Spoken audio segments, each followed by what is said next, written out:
कीजिए अतिथिराज। देवी, भोजन से अधिक आवश्यकता इस समय मुझे विश्राम की है। मैं जानती हूँ महाराज, पृथ्वीलोक से नागलोक तक की यात्रा करके आप थक गए होंगे, पर विश्राम से पहले भोजन आवश्यक है।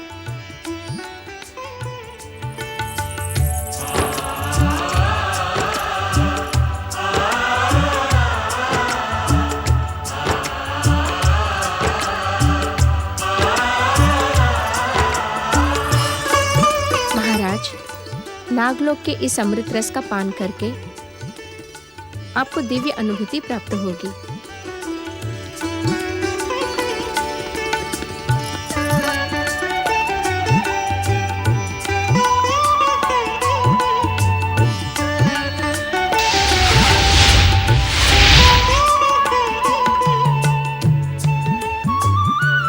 निस्संदेह इस अमृत रस का स्वाद दिव्य है। यह नव जीवन की अनुभूति करवाता है। महाराज चित्रांगद, यदि आप प्रसन्न हैं तो आपसे एक बात पूछूं? अवश्य राजकुमारी। मैं आपसे आपका अतीत जानना चाहती हूँ।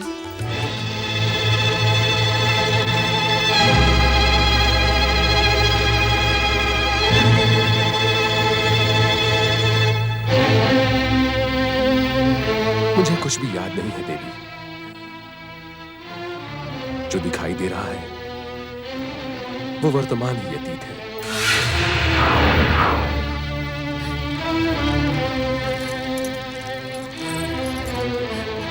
ईश्वर, मेरे स्वामी कहाँ है? किस दशा में है वो? ईश्वर, आप मौन क्यों हैं? क्या मेरे स्वामी? विचलित ना हो देवी इंदुमती। महाराज चित्रांगद सकुशल हैं। उनकी चिंता की कोई आवश्यकता नहीं। ईश्वर,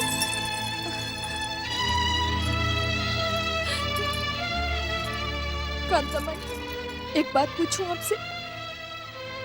क्या आपने ईश्वर के मुख पर चिंता के चिन्ह देखे? वो हमसे अवश्य कुछ छुपा रहे हैं।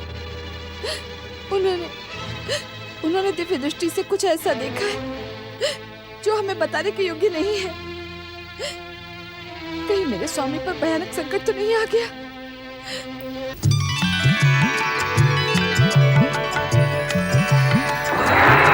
ओम सिद्धि विनायकाय नमः।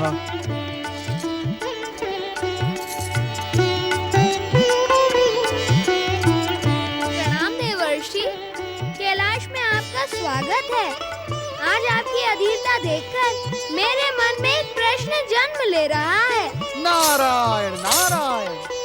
आपको इस बात पर आश्चर्य होगा कि प्रश्न पूछना तो आपका स्वभाव है, फिर आज हम क्यों प्रश्न पूछ रहे हैं? निस्संदेह निस्संदेह श्री गणेश, निस्संदेह।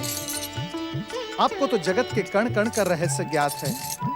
आपके सम्मुख जगत के सभी प्रश्नों का उत्तर स्पष्ट है। फिर आज आप स्वयं प्रश्न बनकर मुझसे विनोद क्यों कर रहे हैं श्री गणेश? ये विनोद नहीं है देवर्षि। नारायण नारायण। श्री गणेश, क्या मैं किसी अनुचित समय पर कैलाश पर आ गया हूँ? ये क्यों पूछ रहे हैं आप? प्रभु, मैं जब यहाँ प्रकट हुआ तब आप किसी घोर चिंता में मग्न थे। क्या आपका कोई भक्त इस समय संकट में है? हमारे कुछ भक्त ऐसे भी हैं देवर्षि जो अपने संकट के लिए हमें ही दोषी ठहराते हैं, जबकि उन पर आया संकट उनकी अनास्था और पाप कर्मों का फल होता है।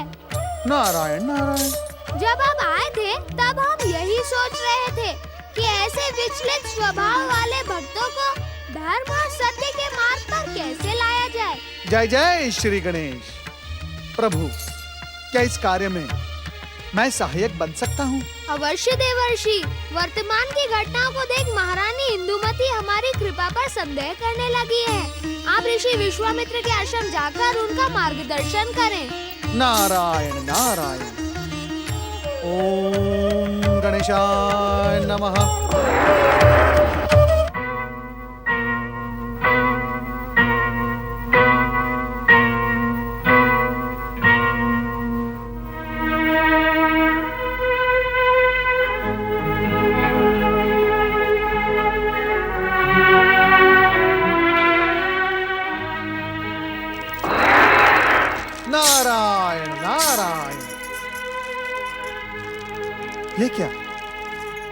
कहाँ है महाराज चित्रांगद और ऋषि विश्वामित्र? अब तक तो महाराज चित्रांगद को ऋषि विश्वामित्र से सिद्धि का आशीर्वाद मिल चुका होगा ना? मेरा दुर्भाग्य अब भी मेरा पीछा नहीं छोड़ रहा है देवर्षि। ये आप क्या कह रही हैं देवी इंदुमती? महारानी का कथन सत्य देवी जी। ऋषिवर की आज्ञा पाकर हम दोनों महाराज के साथ श्री गणेश की विशेष पूजा करने के लिए नदी के तट पर गए थे, परंतु नदी की लहरों ने महाराज को नदी में खींच लिया। नारायण नारायण, क्या ऋषि विश्वामित्र को इस घटना का ज्ञान नहीं है? ऋषिवर ने अपनी दिव्य दृष्टि से देखकर बताया कि महाराज चित्रांगद सकुशल हैं। देवी, फिर इन आंसुओं की क्या आवश्यकता है? देवर्षि, दिव्य दृष्टि से महाराज को देखने के पश्चात हमने ऋषिवर के मुख पर चिंता की चिन्ह देखे। बस इसी कारण हमारा मन विचलित है। नारायण नारायण। महारानी इंदुमती, आप चिंता न करें। श्री गणेश पूजन का संकल्प करके निकले व्यक्ति का अनिष्ट करने की शक्ति स्वयं यमराज के भीतर भी नहीं होती।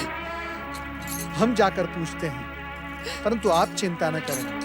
नारायण नारायण।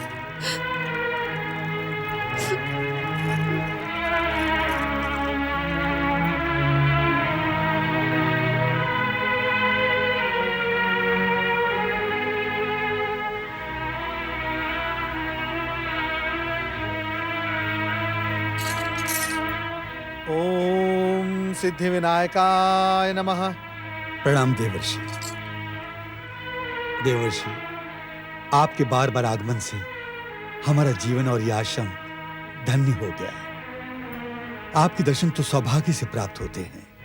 आपकी उपस्थिति शुभ और मंगल का प्रतीक मानी जाती है। आपका स्वागत है देवर्षि। नारायण नारायण। ऋषिवर, महारानी इंदुमती ने मुझे महाराज चित्रांगद के विषय में बताया। देवर्षि, सच तो यह है कि श्री गणेश की लीला देखकर मैं स्वयं चकित हूं। नारायण नारायण। ऐसी कौन सी लीला देख ली आपने श्री गणेश की? दैत्य गुरु शुक्राचार्य के सिद्ध मंत्र प्रभाव से श्री गणेश ने चित्रांगद की रक्षा की और उसे सकुशल नागलोक पहुंचा दिया। जय जय श्री गणेश। भक्तवत्सल श्री गणेश अपने भक्तों को कभी संकट में नहीं पड़ने देते। नारायण नारायण। परंतु ऋषिवर, इसमें चिंतित होने की क्या बात है? महाराज चित्रांगद की जीवन रक्षा के लिए श्री गणेश को धन्यवाद देते हुए हमें तो प्रसन्न रहना चाहिए।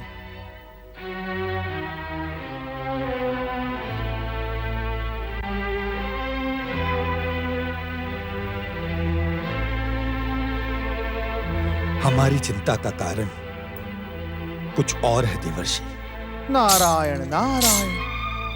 ऋषिवर, कुछ और? मैं समझा नहीं। देवर्षि, नागलोक के अतिथि गृह में पहुंचते ही महाराज चित्रांगद पर नागराज कुमारी की प्रेम दृष्टि पड़ चुकी है और उधर महाराज चित्रांगद अपनी स्मृति खो बैठे हैं। नारायण नारायण। देवर्षि, नागराज कुमारी इतनी सरलता से महाराज चित्रांगद को पृथ्वी लोक नहीं लौटने देगी और ये बात महारानी इंदुमती को बताना घातक सिद्ध हो सकता है। इसीलिए मैं समझ गया ऋषिवर, मैं समझ गया आपकी गंभीरता और उन दोनों की चिंता का कारण अब मैं भली भांति समझ गया। आपने उचित किया है। महारानी इंदुमती को श्री गणेश की इस लीला का रूप दिखाना उचित न था, बताना भी उचित न था। आपने उचित किया है, परंतु उन दोनों को समझाना तो पड़ेगा ही। मैं निश्चय नहीं कर पा रहा हूं कि उन्हें कैसे समझाऊं। उन दोनों का वियोग मुझसे देखा नहीं जाता देवर्षि। नारायण नारायण। श्री गणेश का स्मरण करके हम दोनों उन्हें समझाने का प्रयास करें। फिर तो जैसी श्री गणेश की इच्छा। नारायण नारायण। महारानी इंदुमती, तुम्हारी चिंता व्यर्थ है। महाराज चित्रांगद सकुशल ही नहीं, वे तो अत्यंत सुखमय वातावरण में विश्राम कर रहे हैं। परंतु वे हैं कहाँ? और यहाँ लौटकर कब आएंगे? देवी इंदुमती, तुम्हारे समान हम भी महाराज चित्रांगद को शीघ्र अतिशीघ्र यहाँ देखना चाहते हैं, किंतु महाराज चित्रांगद यहाँ वापस लौटे उसके लिए तुम्हें कुछ प्रयास करना होगा।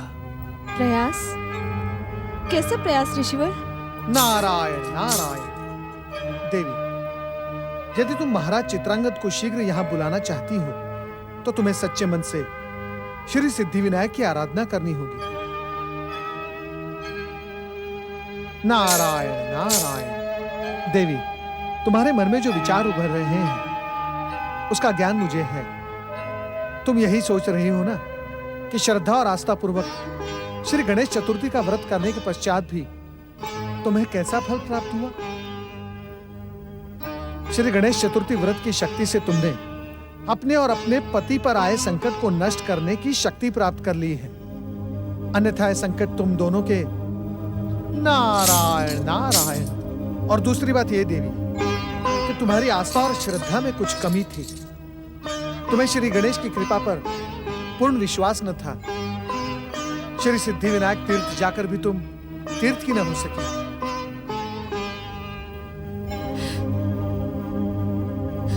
सत्य कथन देवर्षि, सत्य कथन। श्री गणेश की प्रशंसा के स्थान पर मेरे मुंह से सदा दोष और आरोप के शब्द ही निकले हैं। इस पर भी परम दयालु श्री गणेश ने तुम्हारे सुहाग की रक्षा की। अब सच्चे मन से अपने आप को उनके चरणों में समर्पित करके उनकी आराधना करो देवी। नारायण नारायण। श्री सिद्धिविनायक की आराधना का फल अवश्य प्राप्त होता है। तुम्हारी मनोकामना अवश्य पूर्ण होगी, तुम्हारा कल्याण हो। ओम सिद्धिविनायकाय नमः। ओम नमः शिवाय स्वाहा। पातालवासी दैत्यों, अपनी मंत्र शक्ति का सफल प्रभाव मैं देख चुका हूं। तुमने उस चित्रांगद को दंडित किया है अथवा नहीं, यह जानने के लिए मैं व्यग्र हूं। इसीलिए तुरंत मेरा आदेश मानकर दुष्ट चित्रांगद का मृत शरीर मेरे सामने लेकर आओ। प्रकट हो पातालवासी दैत्यों, शीघ्र प्रकट हो। ओम शंभुवाय नमः स्वाहा। ओम सिद्धिविनायकाय नमः। नारायण नारायण। दैत्य गुरु शुक्राचार्य, आपके क्रोध का विस्फोट तो व्यर्थ ही होकर रह गया। दैत्य गुरु, जब चित्रांगद श्री गणेश की कृपा से सुख की सैया पर सो रहा हो तो भला बेचारे पातालवासी दैत्य चित्रांगद का मृत शरीर आपके सामने कैसे ला सकते हैं? नारायण नारायण। असत्य बोलकर क्या तुम अपने ऋषि धर्म को भी कलंकित करवा देना चाहते हो नारद? मेरे कथन पर संदेह न करे दैत्य गुरु शुक्राचार्य। मुझे तो तुम्हारे व्यक्तित्व पर ही संदेह है नारद। तुम और तुम्हारा आराध्य छलिया विष्णु छल और कपट के सिवा और कुछ कर ही नहीं सकते। सावधान दैत्य गुरु शुक्राचार्य, सावधान। देव देवेश्वर श्री हरि विष्णु के प्रति अब शब्दों का प्रयोग न करें, इसका आपको परिणाम भुगतना ही पड़ेगा। मैंने अब शब्द नहीं, सत्य कहा है देवर्षि। अरे विष्णु तो छलिया था, छलिया है और सदा सदा के लिए छलिया ही रहेगा। और इसका प्रभाव तुम पर भी आ गया है नारद।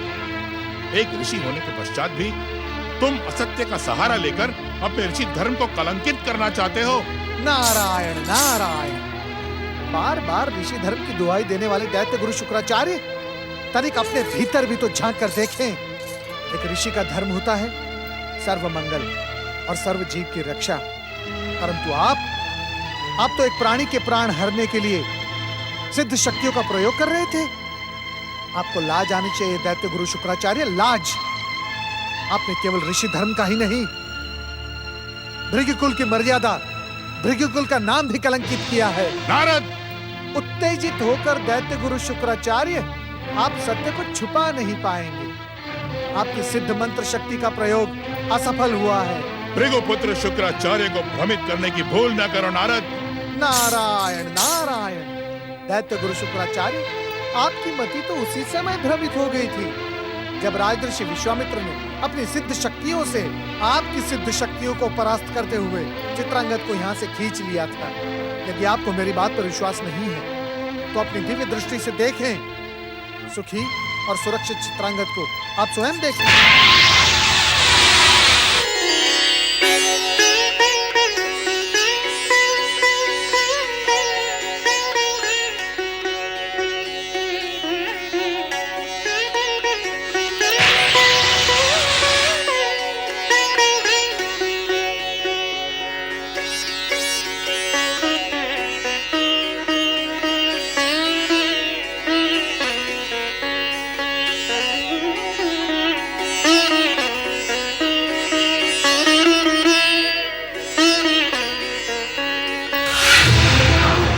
नारद, जय जय श्री गणेश, जय जय श्री गणेश। देख लिया दैत्य गुरु शुक्राचार्य आपने। श्री गणेश की कृपा से आपकी समस्त शक्तियां, सिद्धि, मंत्र सब व्यर्थ हो गए, व्यर्थ। अब आप मेरी बात माने। यदि आप अपनी इच्छाएं पूर्ण करने की इच्छुक हैं तो शीघ्र श्री गणेश की आराधना का प्रारंभ करें। इसी में आपका कल्याण है। ओम सिद्धि विनायकाय नमः।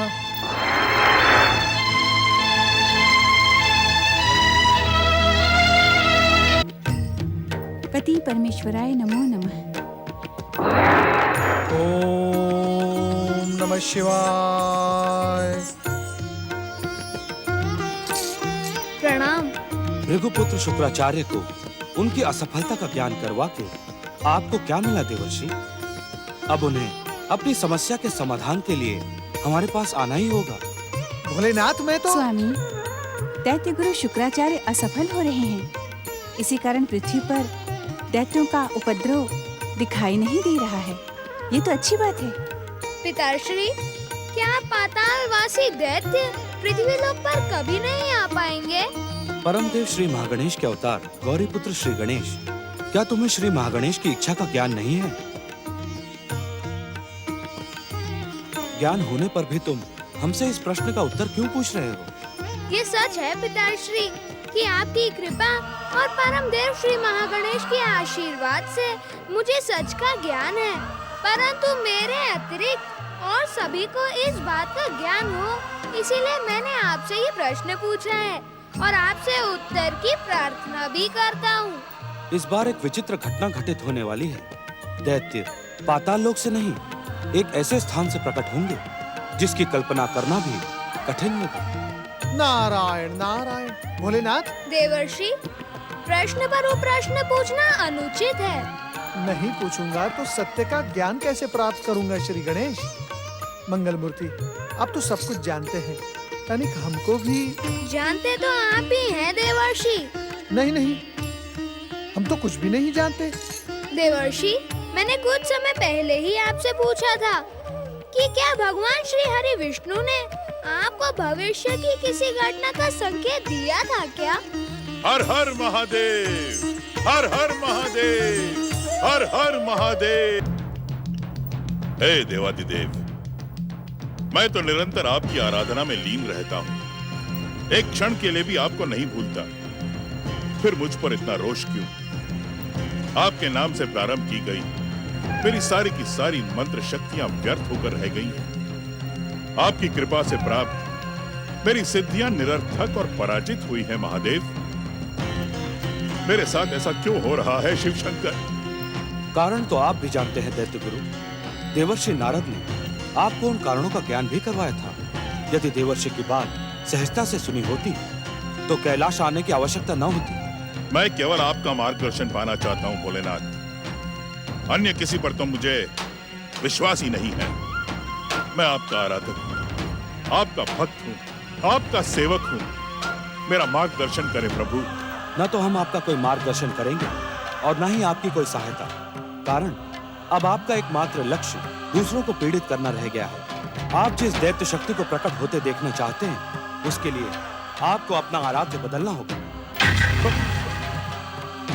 दैत्य गुरु, परम देव श्री महागणेश और उनके अवतार तो आपके पहले से ही शत्रु हैं। इसीलिए अब आपको भगवान श्री हरि विष्णु की भक्ति का आश्रय लेना चाहिए। नहीं, कदापि नहीं।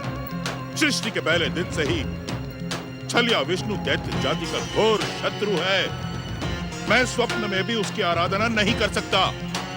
उसने छल और कपट से समुद्र मंथन के समय दैत्य सेनापति राहु का मस्तक अपने सुदर्शन चक्र से काटा। सावधान भृगुपुत्र शुक्राचार्य, हम त्रिदेवों में किसी की भी निंदा नहीं सुनना चाहते। तुरंत यहाँ से चले जाएं। यदि आप स्वयं यहाँ से नहीं जाएंगे तो हम इस क्षण आपको आपके आश्रम तक पहुंचा देंगे। आप त्रिदेवों में प्रमुख भगवान श्री हरि विष्णु के सिवा आपका कोई आश्रय नहीं है।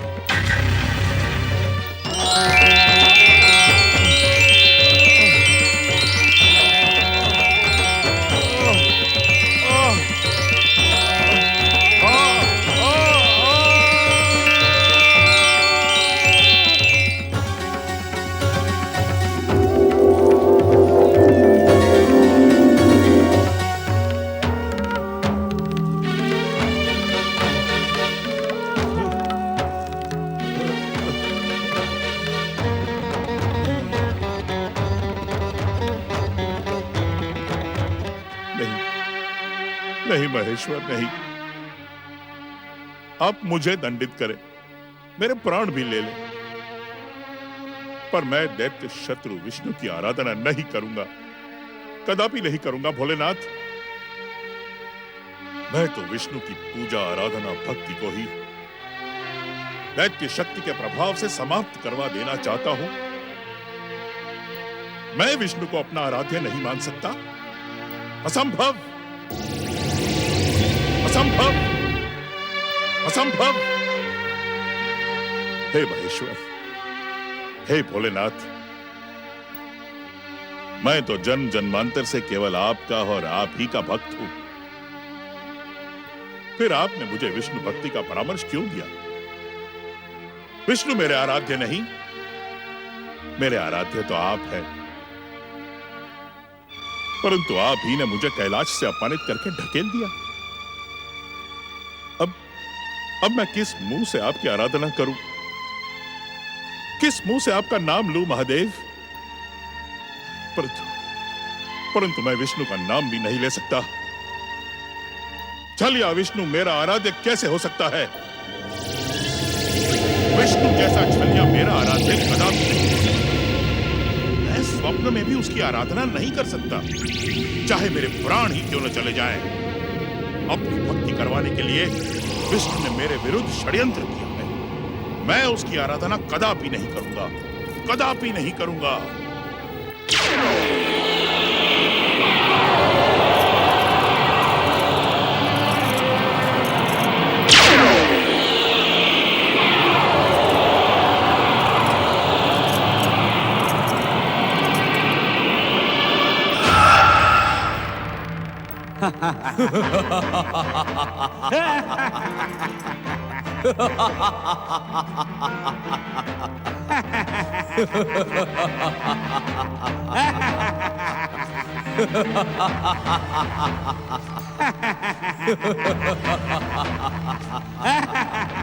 स्वामी, ये विकराल और भयानक दैत्य हमारे वैकुंठ लोक में कैसे पहुंच गए?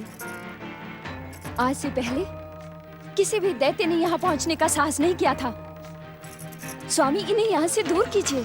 ये वैकुंठ की मर्यादा और प्रतिष्ठा को भंग कर देना चाहते हैं। धन और ऐश्वर्य की देवी लक्ष्मी पर उत्तेजना और चिंता शोभा नहीं देती।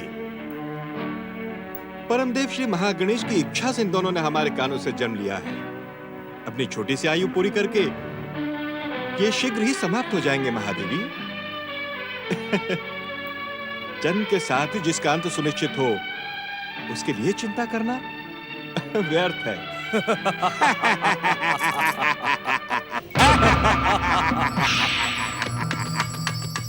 हम कौन हैं?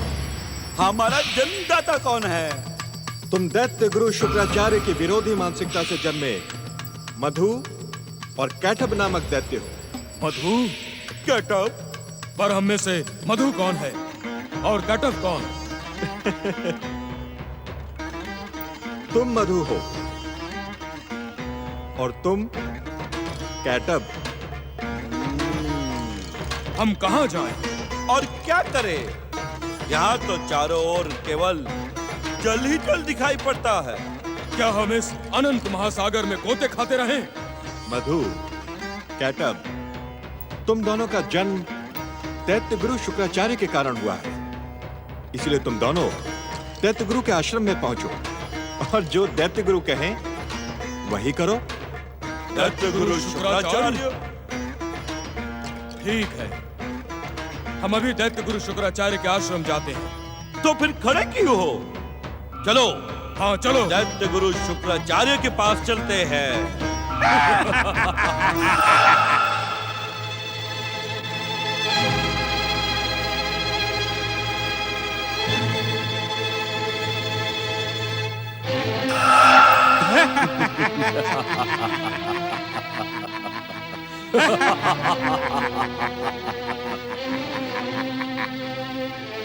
कहाँ है दैत्य गुरु शुक्राचार्य? कहाँ दैत्य गुरु शुक्राचार्य का आश्रम? दैत्य गुरु शुक्राचार्य को खोजते खोजते लंबा समय बीत गया, पर दैत्य गुरु शुक्राचार्य कहीं दिखाई नहीं देते। मधु, क्यों ना हम दोनों दैत्य गुरु शुक्राचार्य का नाम लेकर पुकारे। यदि हमारी वाणी में शक्ति हुई तो हमारा स्वर अवश्य ही दैत्य गुरु तक पहुंच जाएगा। ठीक है। दैत्य गुरु शुक्राचार्य, दैत्य गुरु शुक्राचार्य, दैत्य गुरु शुक्राचार्य, दैत्य गुरु शुक्राचार्य, दैत्य गुरु शुक्राचार्य। कौन हो तुम दोनों और क्यों पुकार रहे हो मुझे? तुमने ये स्वर सुना? हाँ, ये स्वर तो दैत्य गुरु का ही लगता है। ठीक है, हम उस स्वर की दिशा में चलते हैं। चलो। दैत्य गुरु शुक्राचार्य। कौन हो तुम दोनों? पहले ये बताओ कि तुम कौन हो? हाँ, उससे भी पहले ये बताओ कि दैत्य गुरु शुक्राचार्य का आश्रम कहाँ है? हम ही हैं दैत्य गुरु शुक्राचार्य और ये हमारा आश्रम है।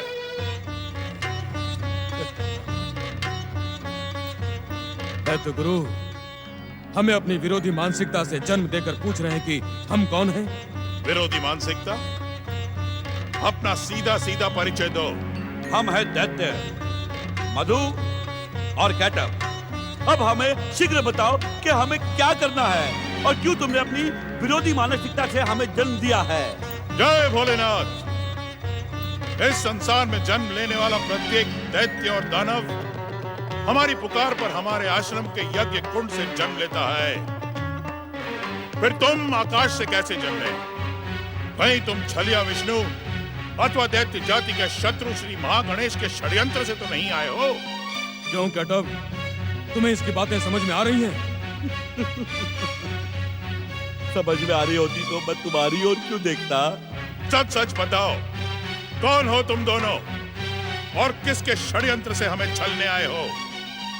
हमसे छल और कपट का परिणाम तुम्हें अपना जीवन देकर चुकाना होगा मधु कैटब। ये कैसा दैत्य गुरु है जो हमें पहचान भी नहीं पा रहा है? हमारा मार्गदर्शन करने का स्थान पर हमसे प्रश्न पर प्रश्न किए जा रहा है और हमारी सच्चाई पर भी संदेह कर रहा है। ये तो हमें अपने प्राणों का भय दिखा रहा है। इधर उधर की बातों से हमें भ्रमित करने का प्रयास ना करो। अपना परिचय दो। तुम दैत्य गुरु हो अथवा मूर्ख गुरु, परिचय तो एक ही बार दिया जाता है और वो हम दे चुके हैं। मैं मधु और ये कैटब है। अब हमें बताओ, हमें क्या करना है? और नहीं बताओगे तो हम तुम्हें नष्ट कर डालेंगे। हमारे हाथ कुछ करने के लिए छटपटा रहे हैं। यदि हमें कुछ करने को ना मिला तो हम तुम्हारा ही वध करके हमारा काम प्रारंभ करेंगे। इसे देखते ही मुझे संदेह हो गया था। अब ये हमारे हाथों से जीवित नहीं बचेगा। इसने हमारा समय व्यर्थ किया है। भागने नहीं भलाई है शुक्राचार्य। ये अवश्य ही छलिया विष्णु का षड्यंत्र है। अदृश्य हो जाओ, अन्यथा दैत्य सेनापति राहु के समान विष्णु के ये षड्यंत्र तुम्हारा भी मस्तक काट डालेंगे।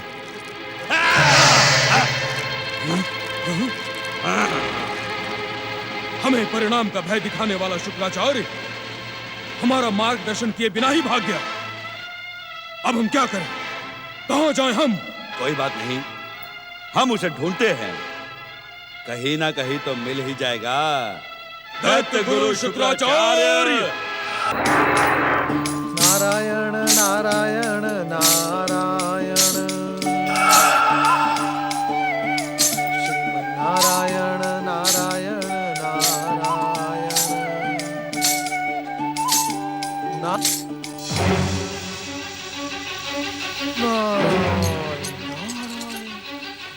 इतने विचित्र दैत्य आज से पहले कभी नहीं देखे नारद।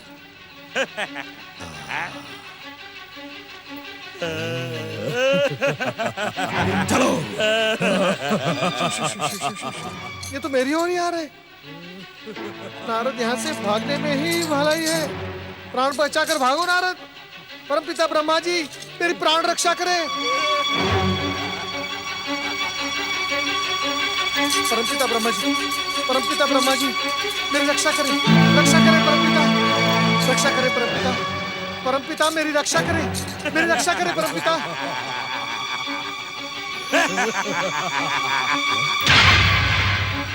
कैटब, ये विचित्र प्राणी कौन है? मधु, ये तो इसे पकड़ने के बाद ही पता चलेगा।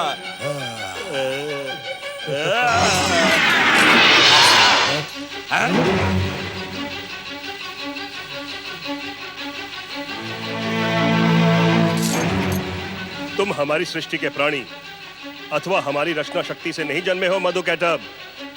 अदृश्य हो जाओ यहाँ से। अदृश्य हो जाएं? क्यों अदृश्य हो जाएं? हम नहीं अदृश्य होंगे। तुम्हारे जैसा प्राणी तो हमारे मनोरंजन का साधन बनेगा। हाँ। हम तुम्हें पकड़कर अपने साथ ले जाएंगे। हाँ।